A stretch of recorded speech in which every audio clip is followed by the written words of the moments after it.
What's up, everybody? What's up, MGTOW? So this is going to be my video on the public school system, and specifically like the high school system, but just in general the public school system.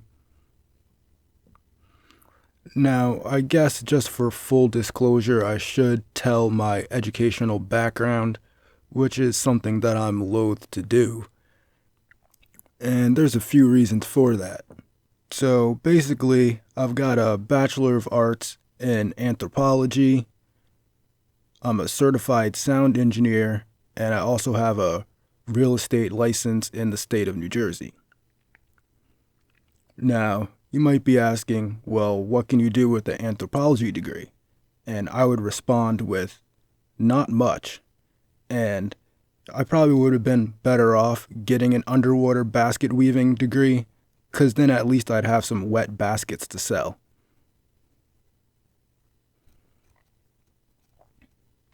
Now, why I really don't like talking about going to college or being in college is because of the public perception of people that have gone to college. Now, I think that if somebody had told me before I went to college that everybody that didn't go to college is going to hate you and you won't be able to get any type of good job, I probably would not have went to college. Because I'm pretty stupid, but I'm not that stupid. So if somebody had told me, hey, look, most of society's going to hate you just for the fact that you went to college, and you also won't be able to get a job, which, I could probably handle everybody in society hating me or not being able to get a good job, but having everybody hate you in society and not being able to get a good job, well, you can kind of see how that would go. So I wanted to cover a few topics in this video, and it might be a little bit of a longer video, so you might want to get your popcorn or pause the video or just not watch the video, whatever you want to do. But I think that the main point of this video is kind of a response to this new socialist outcry that everybody needs to go to college and everybody needs free college. And my kind of response to that is, why does everybody need to go to college in the first place? Because shouldn't high school be training people to enter into the workforce and things like that? Because basically, the way I look at it is that if you're going to school for 12 years in what's supposed to be a first world country, then why do the children that graduate from the high school, why can't they compete with a quote unquote undocumented immigrant that doesn't speak English and has no skills? You can say a lot of things about that, but to me, it's showing that both the parents and the school system are completely failing students. If an American citizen that graduates from high school can't compete with an illegal immigrant that doesn't speak English, that's unskilled. That's completely ridiculous. Just think about that for a second. You go to school for 12 years and you can't compete in the job market against somebody that's a low-skilled worker that's here illegally that can't speak the language. And if you can't see a problem with that, then you need to go back to school. So the first point that I want to get to is the problem with homogeneity in the schools. Now, there's a few sections of homogeneity that cause problems. For instance, the first kind of problem is separating the kids into these homogeneous type of levels of classes, where, for instance, you take the kids that are supposedly in school gifted and you separate them and you take them and put them in a completely different classroom or a completely different part of the school. And then you take the other kids and then you tell those kids that you separated that they're smarter than everybody else, they're better than everybody else. And then you tell the other kids that they're dumber than the smart people and that they need to be separated from them, while the smarter kids are learning advanced classes and the other kids are not learning anything at all, basically. Now, I think that we can take some different examples, like, for one, the classic one-room school example that existed for a large period of history in American history. And we can see that throughout history, there really wasn't this homogeneous type of school system. And it's bad for a bunch of reasons. For one, you're kind of going by chronological age rather than biological age, which isn't good when you're talking about child development, because people develop at different times. They have different interests. They have different energy levels. They want to learn different things at different times when it makes sense to them. And also, the students are not being exposed to different ideas. Like, for example, an older student might be able to teach a younger student math better because they just learned the same principles maybe a year or two ago. Not only is it fresh in their mind, but they're not a PhD mathematician who might over teach the subject, where another student that's maybe like a year or two older can simply teach what they've just learned like last year to a younger student. And also the relatability of a student versus a teacher and things like that might make it easier to teach the kids in that way. Now, one example of schools that do work like this are Waldorf schools. And a lot of people would think that this sounds completely crazy because in Waldorf schools, they basically allow the students to learn at their own pace. Like, for example, they have all the different subjects there available, but you might not even study math for the first 3 years you're in school. You might study English or science. And then when you feel like everybody else is studying math and you don't know anything about math, you might go up to one of the older students and say, hey, can you, show me what math is about? And that's how those schools work. And I know a few people that went to those schools, and they're intelligent people, well-spoken, and they don't seem to have any problems. So it does seem like there is something to the problem of homogeneity in the classroom. Because, again, you take the quote-unquote in-school gifted kids out, and those kids are probably the prime kids that should be teaching the other students what they know, since they're more advanced. And like I said, they're going to be more relatable to the other students, and they're not going to be as advanced as a teacher or professor would be. So they'd be able to convey the ideas in a more simplistic way. And since they just learned it themselves, but instead you take them out and you separate them because you're like, you guys are going to be the ones that work for the corporations, and pat them on the head and tell them that they're better than everybody else. And it's giving them a great boost. But psychologically, to all the other kids, they're looking at these other kids on the other side of the school, and the teachers are telling them, those kids are smarter than you. You'll never be like those kids. You'll never be able to learn what those kids learn. And so while, yeah, there probably is some genetic component, hereditary component to what people can learn and how advanced they can learn certain topics and things like that, but I think that separating the kids into these homogeneous classes, it's the same problem with any homogeneous type of system.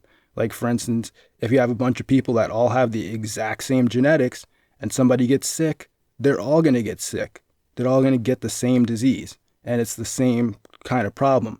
Once you separate the kids into these levels and different kind of groups, they're all going to be stuck on the same level because there's no one around them that knows more than they do that can show them something different. So they're all going to be stuck in that same kind of group. and it's just a bad way to teach kids.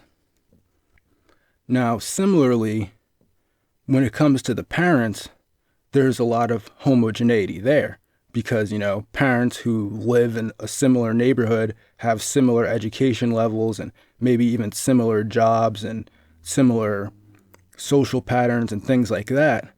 These kids are not going to be getting exposed to different ways of life, different ideas. They're not going to be getting, understanding from different levels. Now, you can look at it from a biological or sociological perspective, but either way, there's a big influence from the parents to the kids and how the kids learn. For example, I read this one book and it was talking from a sociological perspective. It wasn't talking from a biological perspective, but it was giving an example of, like, say for instance, you have a shoemaker and you have a banker. So the banker's parents, they're going to be talking about banking and how money works and how to trade stocks and all this stuff. And that kid is going to be around those people just hearing and hearing those things. And then on the other hand, the shoemaker's kids, they're only going to be hearing about how to cut leather. So they're not going to get that advanced level. And since they're not teaching that at school, the banker's kid is going to have an advantage in a capitalist society because they're getting private exposure to ideas that the other parents can't give exposure to their kids. And now I'm not going to get into homeschooling because that's kind of a different topic and a different consideration. But this kind of leads into the idea of practical education and apprenticeships, because the parents should be offering apprenticeships and more practical education to students within their community.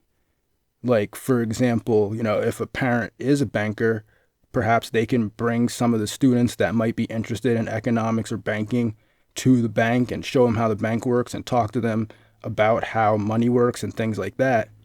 And alternatively, kids that want to learn how to do a trade like shoemaking, those kids can go and see how shoes are made on a practical level. Because this is one of the problems, especially with male students in puberty, where they have them sitting at a desk all day twiddling their thumbs when a 13-year-old boy has enough energy to go out and probably build a house from scratch with his bare hands, but he's supposed to just sit on his thumbs and sit there like a little girl and learn how to do cursive. And it's really not a good idea.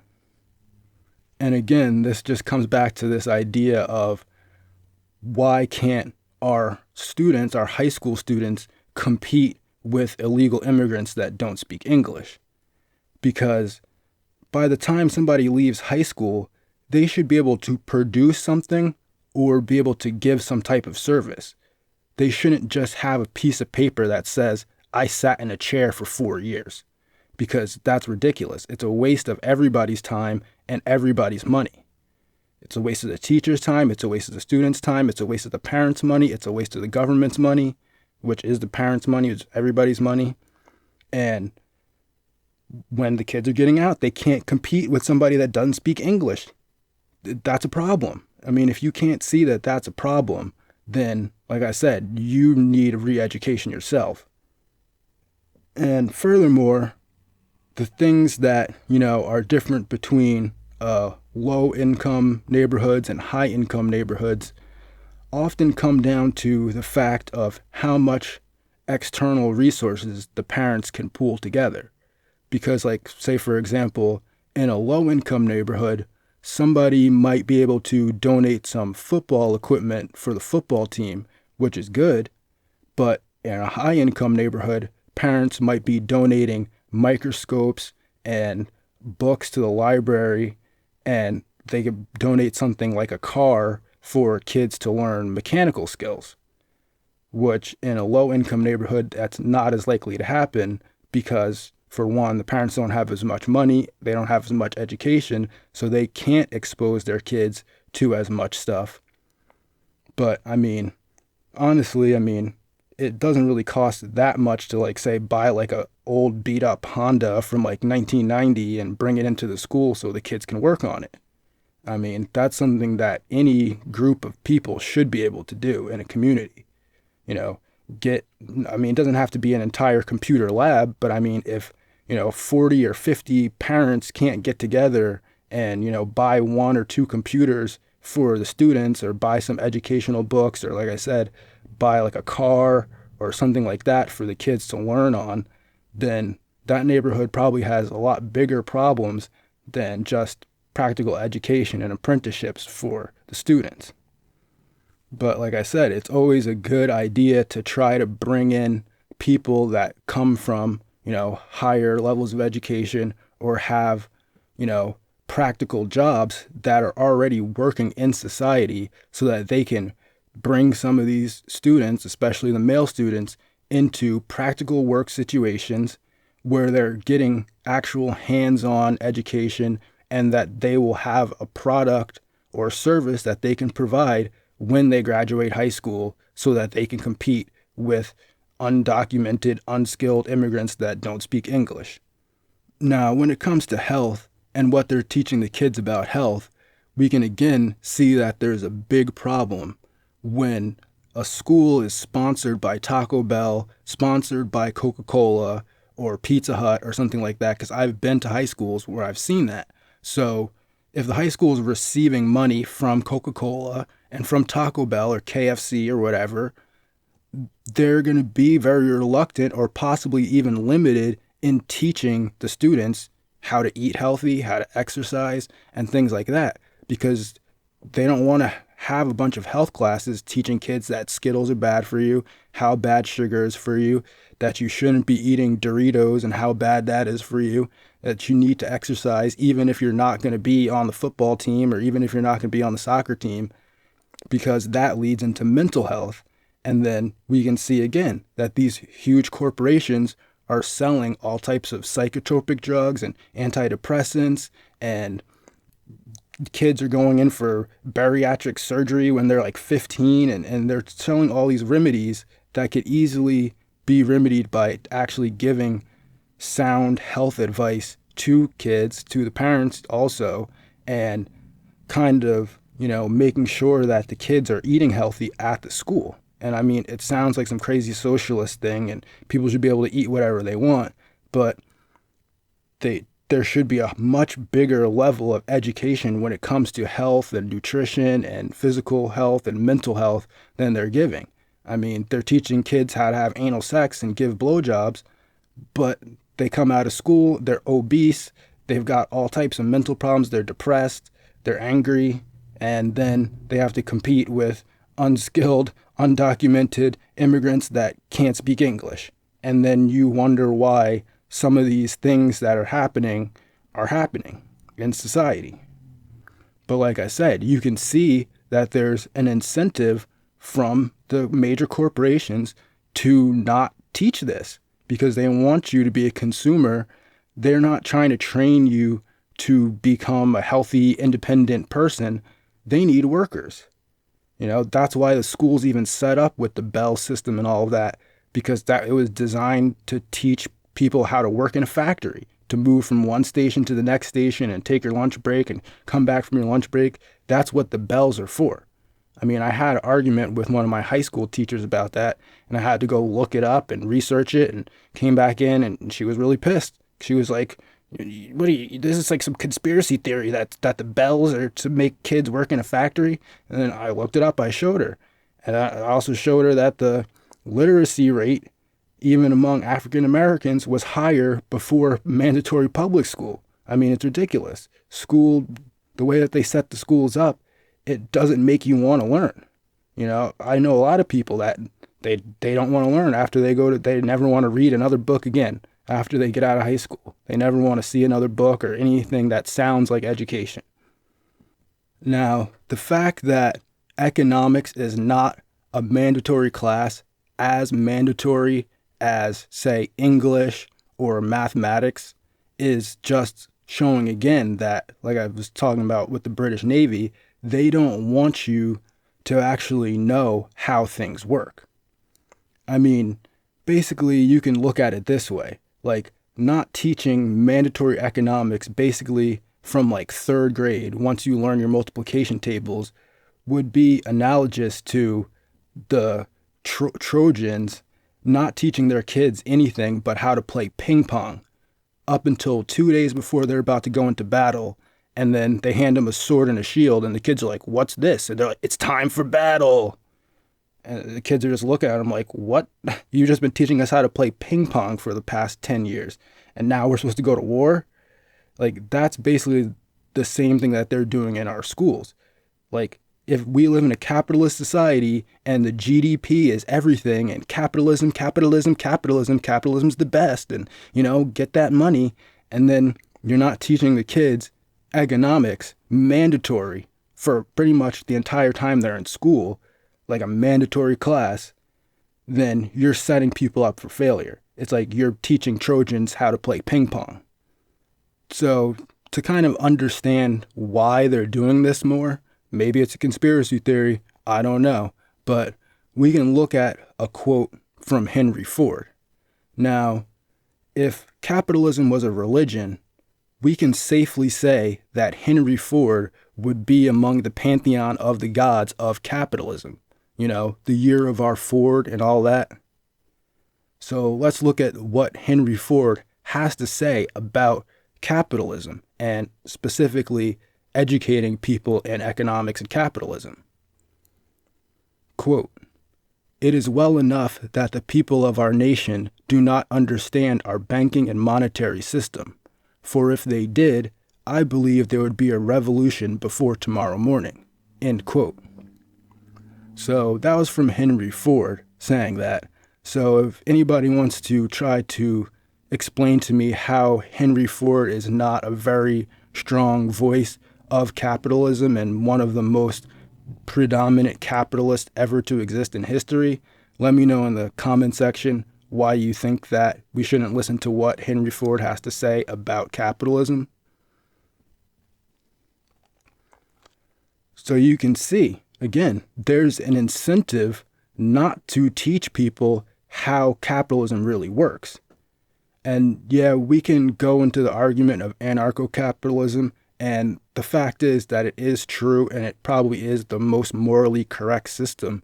But what I'd like to know before we get into the argument of the ins and outs of anarcho-capitalism is, how are we going to get the military to not shoot us when we don't pay taxes? So any anarcho-capitalist, just let me know in the comment section again how we're going to get the military to not shoot us. And please don't tell me armed rebellion because, come on, really. But like I'm saying, you can see that, the corporations and the people that already own everything, they don't want to train the next generation of competition. They take the ISG kids, just those few kids that passed all the tests at the beginning, and learn the quickest. They take those kids out and pat them on the head and tell them, "You guys are going to be in charge of everyone. That's why we have to put you in a separate room. You're going to be in charge. See all these other dumb kids? You're going to be in charge of them." So they separate those kids and they use those kids and they teach those kids practical stuff that they're going to actually use in their jobs. And everybody else, they basically teach them just enough math so that they can figure out how to save up for the next PlayStation or save up for their sofa. And you can see that. You ask people, how does a bond work? What is sound money? What is fiat currency? Where do your taxes go? How is money created? And they'll say, "I don't know, you're a conspiracy theorist. All I know is that I have a credit card in my wallet, and when I swipe it, they give me food. And then when I swipe it again, they give me a sofa. And when I swipe it this time, I get cable." All this is talking about money is printed out of thin air and all that stuff. No, I go to work for money. And then I swipe my card and they give me stuff. And I don't want to hear anything else about it. And that's basically what they teach you in school, that you swipe your credit card, how to add and subtract so you can pay your taxes and save up for the newest thing about Bobby. That's it. So again, we can see how we're failing our students because we're training our kids how to play ping pong when they're about to go into the Trojan War.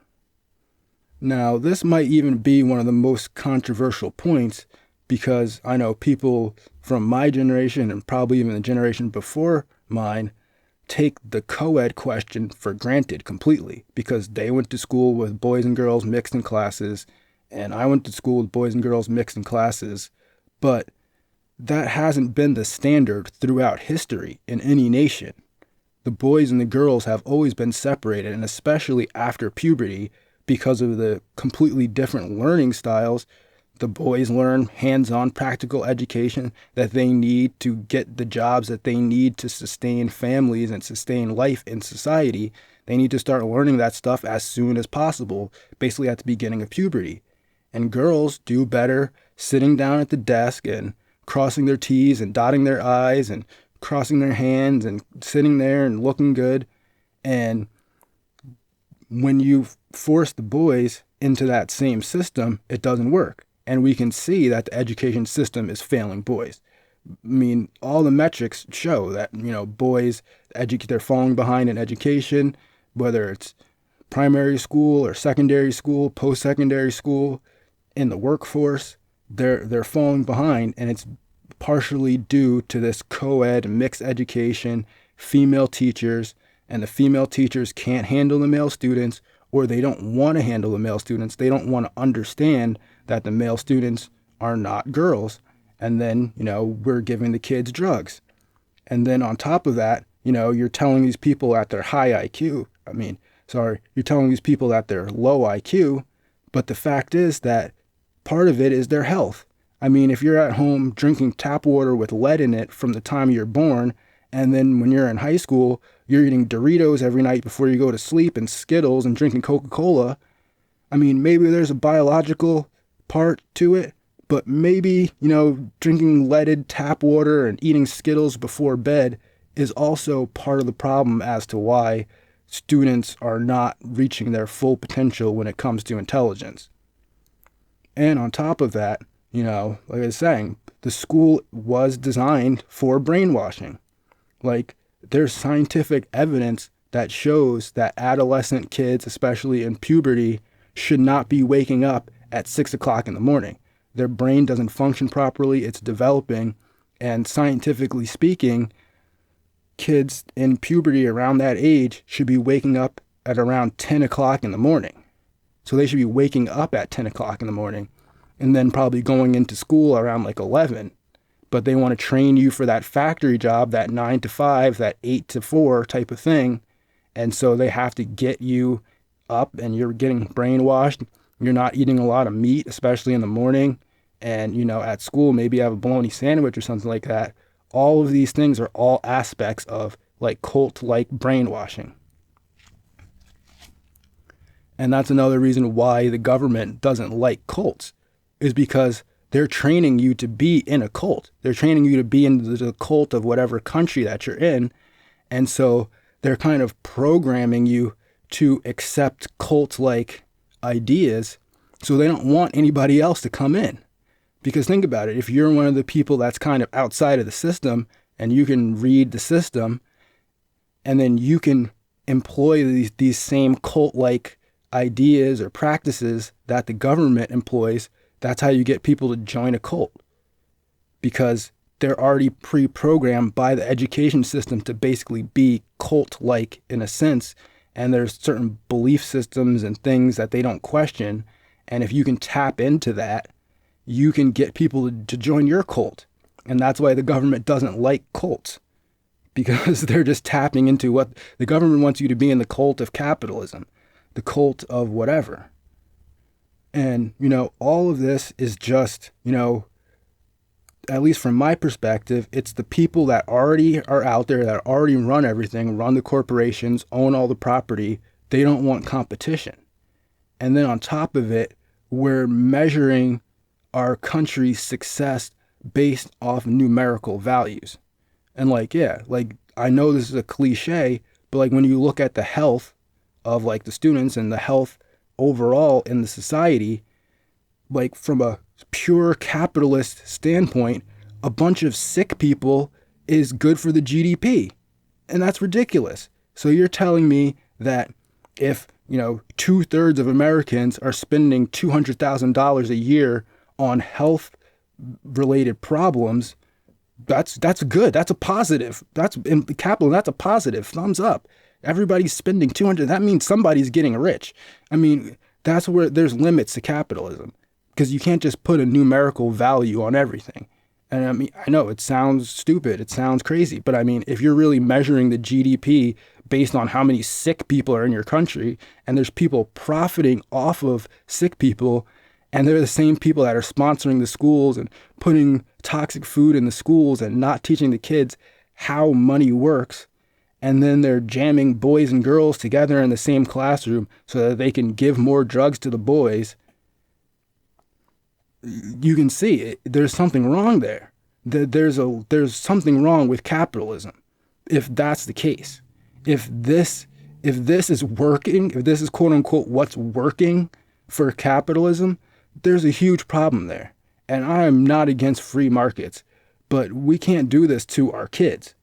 We can't do this to our kids and then turn around and when somebody shoots up a school or a mall or something, oh, well, I guess the mom wasn't at home, or the dad wasn't at home, or he's on psychotropic drugs, or no, it's the whole system. And subliminally, these kids know that there's something wrong. Because, I mean, it doesn't take a rocket scientist to figure out that if you've been in school for 12 years and you can't compete with an illegal Mexican immigrant that can't speak English, what were you doing there the whole time? And then they're telling you that you have to go for another 4 years, and you're like, are you kidding me? Are you kidding me? It's just ridiculous when you really start to think about it, and you really start to think about the fact that an American citizen that graduates high school after 12 years of school can't compete with an illegal, undocumented immigrant that's unskilled and can't speak the language of the country. Like, tell me in the comments that I'm the crazy person. Tell me in the comments that I'm the conspiracy theorist, because I think that when somebody graduates high school, they should be able to compete with somebody that doesn't even speak English in the United States. That's all I'm saying. So really, when you look at all these things together, we can see that most of these things can be easily changed. We can stop segregating the super intelligent people from the regular kids. We can bring, even without homeschooling, we can bring more influence from parents in the neighborhood, more practical education and apprenticeships. None of this stuff really costs money. It does take time, and it does take effort, like teaching the kids health and also having the parents support that, and teaching the kids mandatory economics instead of having somebody that's going to work in a factory learn trigonometry for no reason at all, when they could be learning how bonds work and how stocks work and how, capitalism works, trades and tariffs and all that stuff, so they can make more informed decisions when they're voting and keeping people healthy. Then we wouldn't even need to have free college for everybody, because people would be able to compete with the illegal immigrants that don't speak English. So, yeah, that's basically all I got for this one. Let me know in the comments. I'm sure people will disagree with me and say that I'm sound like a socialist now, but I'm not. I'm totally for the free market. And I just think that we need to really rethink this and help these kids be able to get a job over an illegal immigrant. That's all I'm saying. So with that, I'm going to get out of here. Everybody have a good day, and go MGTOW.